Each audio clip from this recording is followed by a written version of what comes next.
Ya, baik, shalom, saudara-saudara, rekan-rekan pemuda yang diberkati oleh Tuhan Yesus Kristus. Bacaan kita pada saat ini terdapat dalam Kidung Agung 2, ayatnya yang ke-7 bagian B. Demikian firman Tuhan. Jangan kamu membangkitkan dan menggerakkan cinta sebelum diingininya. Tema perenungan kita pada saat ini adalah fornikasi.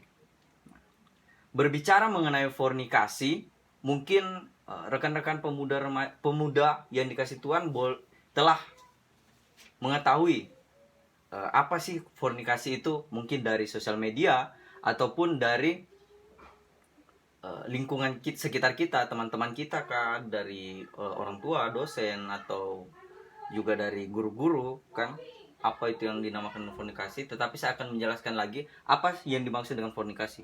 Fornikasi dalam Kamus Besar Bahasa Indonesia yaitu istilah yang digunakan untuk mengutip suatu tindakan, yaitu hubungan seks di luar nikah. Nah, berbicara mengenai hubungan seks di luar nikah, faktanya banyak kita ketahui bersama bahwa pemuda-pemuda di luar sana maupun mungkin ada di sekitar sini yang menganggap bahwa hubungan seks di luar nikah itu atau fornikasi adalah tindakan hal yang wajar atau biasa-biasa saja. Tetapi kalau kita lihat secara dampak, itu memang sangat sangat berdampak bagi baik secara tubuh kita atau secara biologis dan juga secara pikiran kita atau psikologi kita. Yang pertama, dampak dari biologis tentunya yang kita ketahui bersama, itu akan merusak tubuh kita, baik itu karena penyakit hubungan seks di luar nikah, karena sering gonta-ganti pasangan. Jadi kita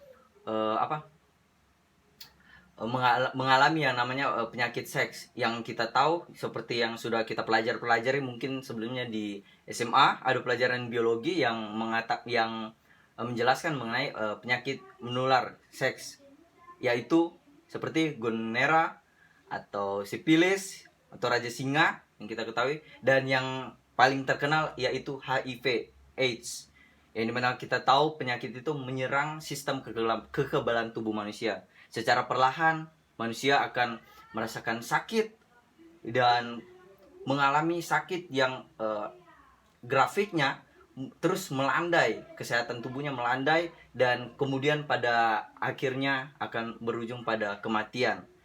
Rekan-rekan pemuda yang dikasihi oleh Tuhan Yesus Kristus, setelah kita memahami mengenai dampak dari biologis dan juga psikologis dari tubuh kita terhadap jika kita melakukan hubungan seks di luar nikah atau fornikasi itu, apa yang kita pikirkan sebenarnya?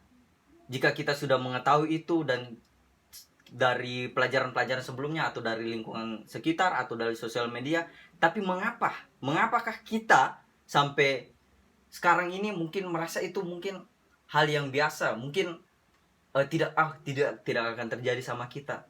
Jadi mengapa sampai kita terus tidak puas, terus kayak merasa bahwa itu sesuatu hal yang tidak benar. Tetapi ketika kita sudah mengalami yang namanya penyakit seks itu yang menular, pasti kita akan timbul penyesalan, dan juga baru akan menyadari bahwa ternyata bahwa setelah kita terkena penyakit seks menular itu akan membuat hidup kita akan hancur, berantakan.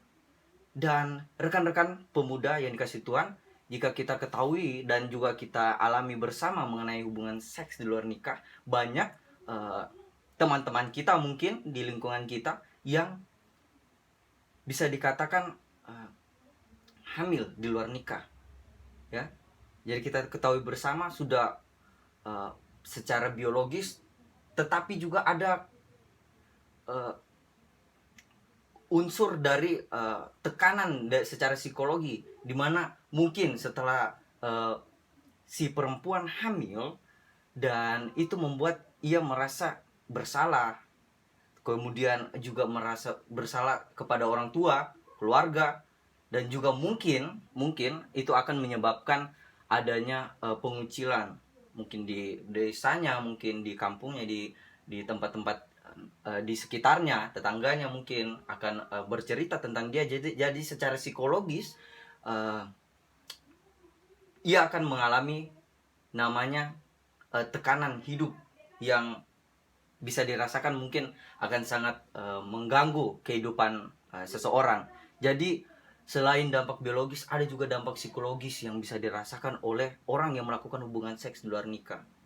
Rekan-rekan pemuda yang dikasihi oleh Tuhan Yesus Kristus, setelah kita mengetahui akan hal itu, apa sebenarnya yang hendak disampaikan oleh firman Tuhan secara khusus dalam Kidung Agung 2 ayat yang ke-7 bagian B. Di situ jelas-jelas dikatakan bahwa janganlah kamu membangkitkan dan menggerakkan cinta sebelum diingininya. Sekali lagi kita tekankan, janganlah kamu membangkitkan dan menggerakkan cinta sebelum waktunya. Nah, di sini dengan terang-terangan bahwa dikatakan dalam Alkitab kita tidak boleh melakukan hubungan seks. Cinta dalam artian itu juga bisa berujung pada seks. Ya, jika kita pahami bersama, cinta juga berujung pada pengertian bahwa itu melakukan hubungan seks. Jika direlasikan atau direfleksikan dengan keadaan konteks kita sekarang ini, karena memang seperti yang sudah saya jelaskan sebelumnya, bahwa hubungan seks di luar nikah atau fornikasi itu menyebabkan beberapa dampak yang akan merusak diri kita sendiri. Terlebih juga akan mempengaruhi lingkungan kita, misalnya keluarga juga pasti akan merasa sangat malu. Jadi baiklah kita renungi bersama ini, rekan-rekan pemuda yang dikasihi oleh Tuhan Yesus Kristus. Jika kita mau hidup kudus, jika kita mau menjaga tubuh kita yang dalam perjanjian baru dikatakan adalah tubuhmu adalah bait Allah, sebaiknya kita berupaya untuk terus memprotek diri atau melindungi diri kita agar tidak rusak oleh karena fornikasi ini atau hubungan seks di luar nikah. Sehingga masa depan yang cerah yang tentunya akan dijanjikan oleh Allah boleh kita peroleh. Dan tentunya jika kita mau merasakan hubungan seks itu ada waktunya. Seperti yang dikatakan dalam Kidung Agung, jangan membangkitkan cinta, menggerakkan cinta sebelum diingininya atau sebelum waktunya. Jadi jika kita melakukan hubungan seks di luar nikah itu sangat-sangat secara moral itu akan sangat tidak baik dari pandangan beberapa orang, itu akan sangat buruk. Tetapi yang mau ditekankan di sini saudara-saudara, sekali lagi, jangan sampai kita merusak diri kita. Sekali lagi, jangan sampai kita merusak diri kita dengan hal-hal yang bisa dikatakan kesenangan yang semu. Ya, kita hanya senang sementara, tetapi dampak yang kita rasakan akan dalam skala yang lebih panjang lagi. Ya, ini misalnya kita sudah seorang perempuan, misalnya ini ya, rekan-rekan pemuda yang perempuan, misalnya mengalami kehamilan di luar nikah kan, itu tentu akan sangat memberatkan diri kalian. Itu akan membuat diri kalian tertekan, berat. Bayangkan 9 bulan dengan usia yang masih terpaut muda sudah memiliki anak, pasti rekan-rekan pemuda akan menyesalinya.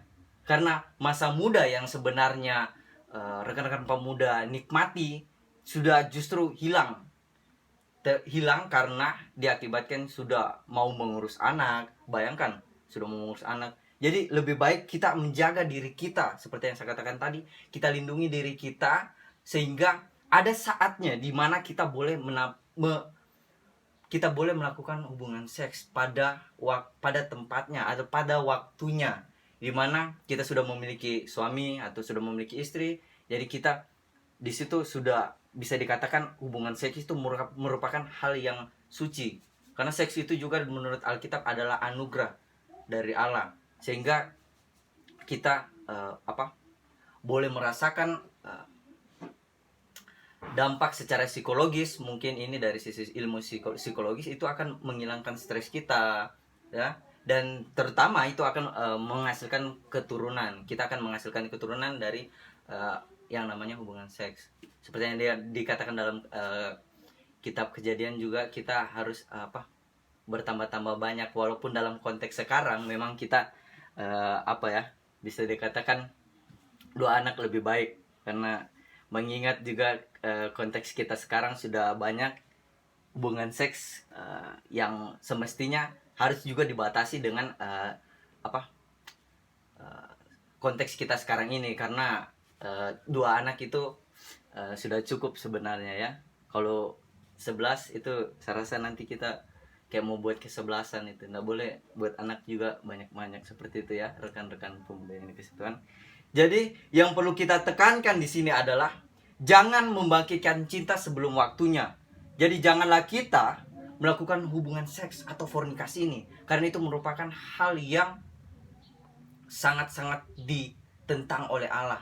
Kita mengecewakan Allah, mengecewakan keluarga, mengecewakan teman-teman di sekitar kita, dan itu secara individu atau secara personal itu akan sangat-sangat merusak dan berdampak bagi diri kita sendiri.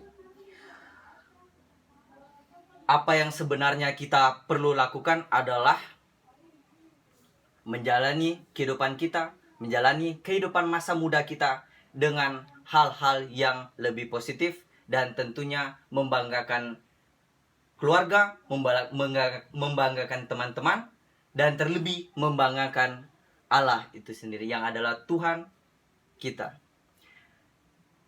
Demikianlah khotbah kita pada saat ini. Tuhan Yesus memberkati. Amin.